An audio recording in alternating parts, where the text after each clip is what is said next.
What's going on, guys? Big Larry here with another review, and today's review is of this awesome green yo-yo. I'm just kidding. Today's review is actually of the Flip Ultra HD 8GB 3rd generation model by Cisco. Now, I'm going to keep, don't let it bother you, I'm going to keep looking. I have my notes sitting right here under the camera, so if I keep looking over here, don't let it bother you. Alright, so we're going to start off with just a walk around of it. Start right on the front. You have your, obviously, your lens. It's not, it is widescreen, but it's not a wide angled, but there's an option to buy an extra one of those. Then you have your, I believe this is the microphone, and I believe this is the speaker, either or. On top of that, you actually have a little LED light right in here that indicates when the device is recording. Alright, so let's go to the other side here, and you have your power button. Alright, go to the back. Now this is where all the action is. You have a 2-inch screen here, and I'll go to that in just a second. And you have a play button in order to go through all your media that you've already downloaded, or rather recorded. And you have a delete trash button right here. Now here is the infamous big red record button right there, with your zoom in and zoom out and then left and right in order to go from one recording to the next. And then obviously the Cisco logo. And then on the let's go to this out there. Here you go. This is where the flip comes with its name. You flick that little button and your USB comes right out of there. All it is, if you can see, just a little button. You slide it down and it flicks right up. So that's actually makes it really convenient, really easy. Then go to the bottom. We have, here's some interesting stuff. I'm gonna try to, there you go. Some interesting stuff is you have, let's see if it focuses. There you go. You have a tripod stand right here. Now you have 2 ports right here. One is for an HDMI that you can actually buy an extra cable and stream your recording straight from the flip onto a camera. Then you have a flip port, which honestly, this flip port, I haven't found anything that works with it just yet. But I don't think I really looked that hard. So maybe it's just future proofing, or if you guys know what that's for, maybe let me know, because I can't seem to figure it out. And then right on the other side here, we have a battery lock that just locks the battery itself in place, or the battery holder in place, the cover. Obviously, lock stays locked, unlock in order to open the case up. Very valuable, because if you watch the unboxing, I did an unboxing about 3 weeks ago on this, and I'm kind of late in the review, but did an unboxing of it, and I actually had a real hard time opening the battery case on top of here, and that's because I didn't know about the lock there. So that's a good thing. Alright, so yeah, I'm gonna make sure I'm trying to put the unboxing video link right under this video here in the sub bar. So pop over and check it out if you want. It'll show you all the goodies that came in the box. So let's pop on over to battery life. Alright, now first of all, I'm going to show you how to open this thing up. Pretty simple. You're going to just go ahead and unlock it, and then it slides right off. Very simple.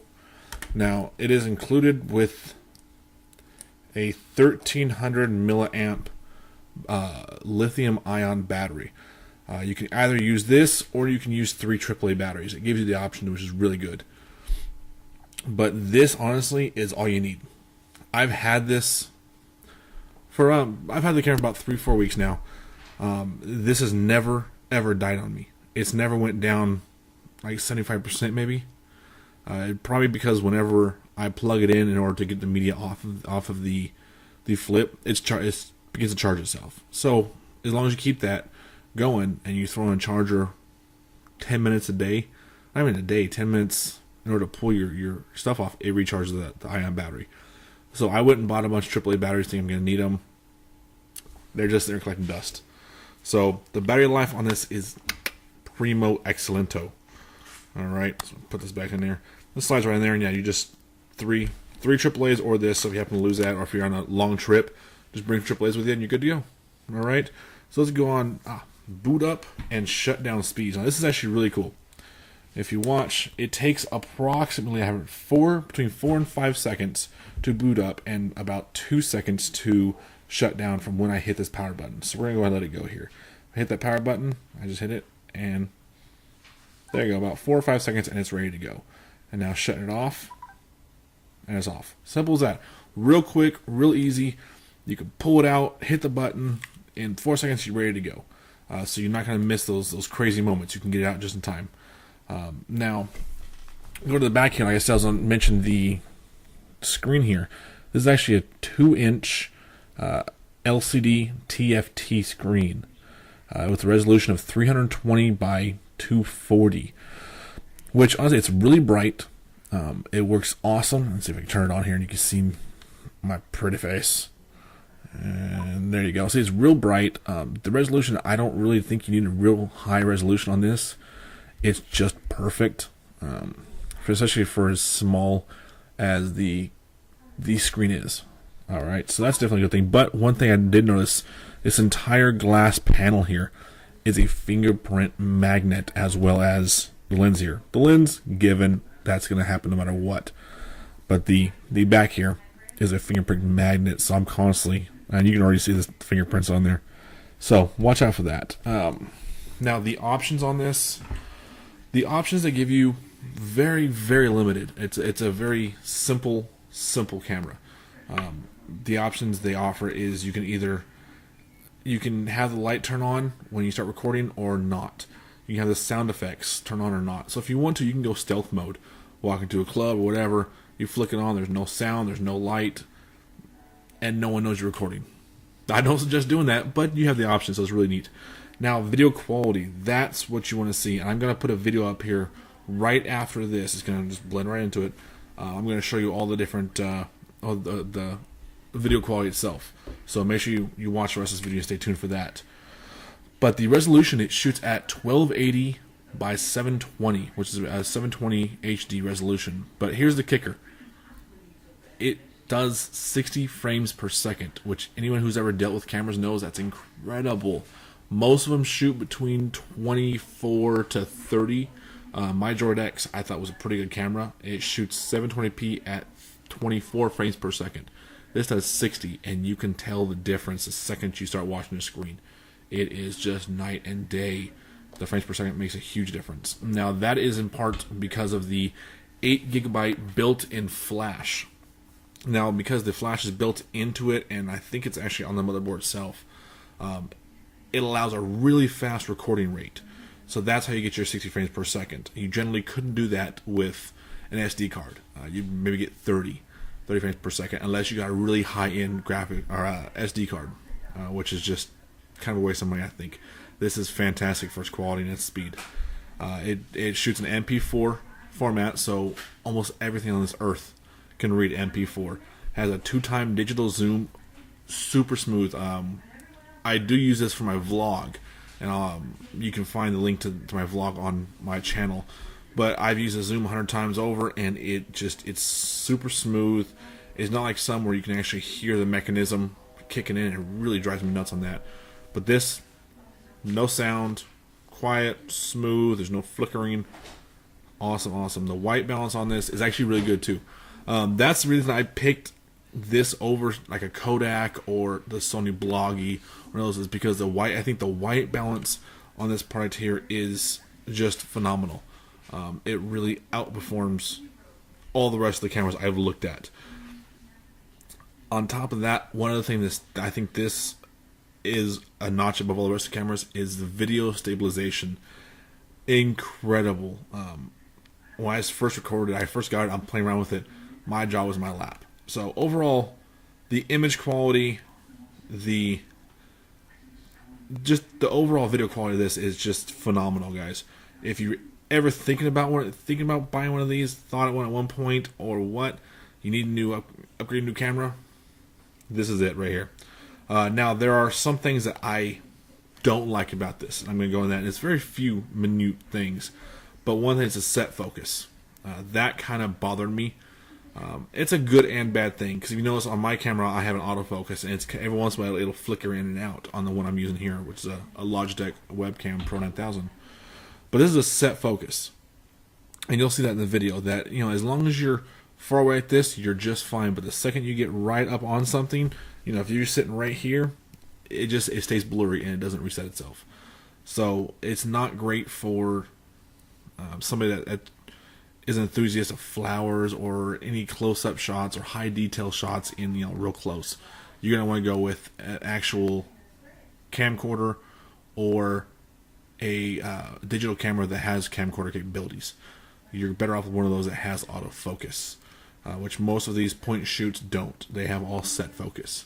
And I believe this is a 1.5 millimeter set focus, so up to 1.5 millimeters, it's crystal clear. Anything closer than that, it starts to lose focus. On top of that, I think maybe because of the stabilization, the way the stabilization works, it doesn't seem like you can get much in the shot. I mean, I hold it just like this here. Let's see, there you go. I hold it like this when I vlog, and it seems like it's just kind of barely catching my face in there.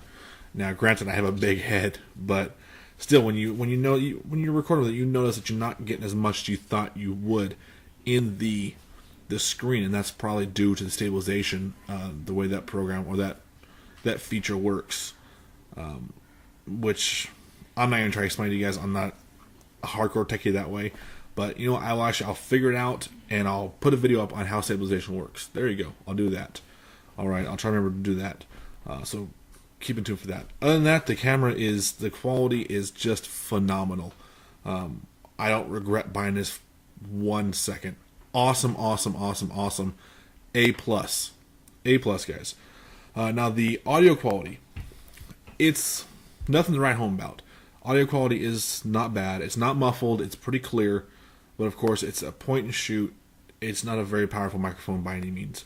As long as you're in front of the camera, within a few feet, crystal clear. If you're behind it, it's a little muffled. Anything more than a few feet away, you start to lose the quality of the sound. But otherwise, it's exactly what you would expect on this. Nothing fantastic. Now, this has the flip software built in, so you don't have to download anything or that stuff. You plug it in, open your window up, and just pull the videos out. It's simple as that. Super simple. I mean, everything about this camera is just a 3-year-old can work this. A 3-year-old. That's one reason I went with this as well. Is just there's no learning curve to it at all, and that's a huge plus to these point and shoots. Now there's this model here, the Ultra HD. There's also a Minnow HD, which is the only real difference between a Minnow and this. They have the same video quality and everything like that. The only difference is on the back, these are hard buttons. On the Minnow HD, it's all touch screen here. So all the buttons are just touch screen. Other than that, it's a little smaller. There's no flip port on the bottom. I believe you still have an HDMI, but no flip port. So, but that's the only real difference. And it's like it's $30 more for the Minnow. I prefer the hard buttons. Flip port could come in handy at one point or another. So I thought, go with this one. You also have the Slide HD. Now the difference in Slide HD is it has a bigger screen. So basically this whole thing is one big screen, and it's all touch screen. So when you're recording, you'll see a big red button you just flick. When you're watching it, it'll actually slide up and turns into one big viewing screen so you can view your videos. It does not have a flip port. It is I think it's about the same thickness as this, but it does have a microphone port. Oh, no, sorry, not microphone. Headphone port, so you can watch videos on there. So you can actually put movies on there, or videos or whatever, and watch it. It's 16 gigabytes on that one.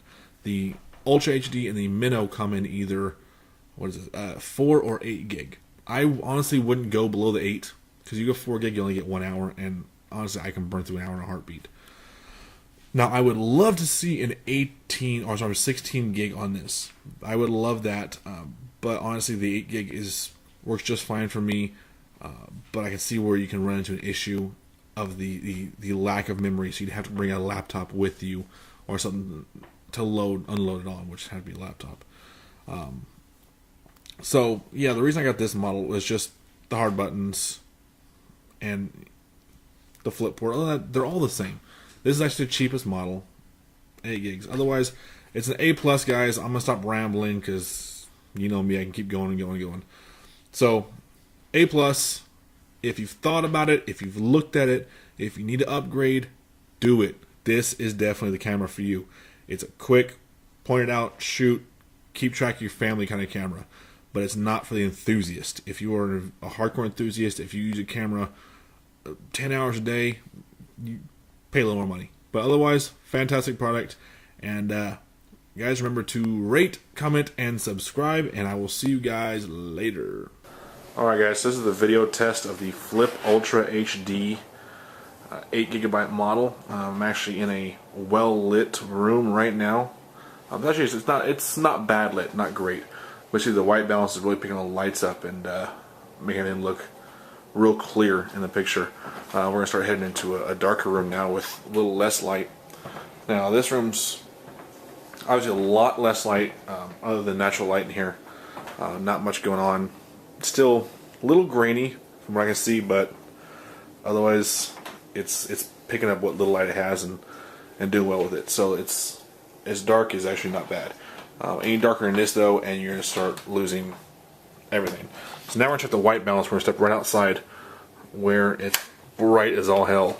Alright, so now you can see that white balance picked it right up, and now you're sitting out in natural light, which I know in some cameras make a world of difference.